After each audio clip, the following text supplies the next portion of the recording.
c'est quoi justement, Jean-François Bonnefond, les problèmes éthiques que pose cette révolution technologique ? Alors, on pourrait parler des problèmes éthiques qui se posent à toutes les technologies issues de l'intelligence artificielle, mais avec les voitures autonomes se pose un problème éthique bien particulier, qui est celui des accidents qu'on va les autoriser à avoir. C'est-à-dire que si on ne peut pas éviter un accident, par exemple, il faudra qu'elle choisisse qui on veut sauver, s'il y a un homme ou un animal sur la route, une personne ou 10 personnes, un enfant ou un adulte. Alors ça, c'est effectivement le cas extrême du type de décision qu'une voiture peut prendre, mais en amont de ça, il y aura combien d'accidents on va leur autoriser, et puis parmi les accidents qu'on va leur autoriser, avec quelle fréquence elles vont blesser différents usagers de la route.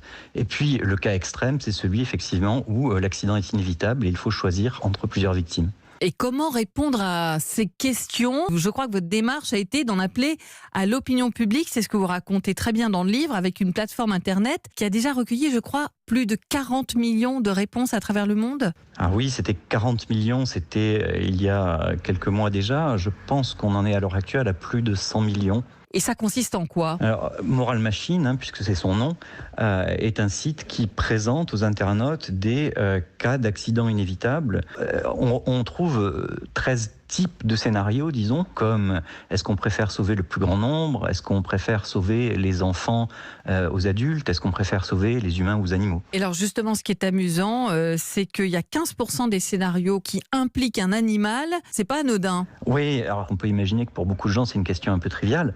Mais comme il nous fallait beaucoup de participation pour explorer tous nos scénarios, eh bien, sur Internet, si vous voulez être beaucoup partagé, il faut qu'il y ait beaucoup de chiens et de chats. Et comme ces scénarios sont beaucoup partagés sur les réseaux sociaux, eh bien, ça nous attire beaucoup de gens, oui.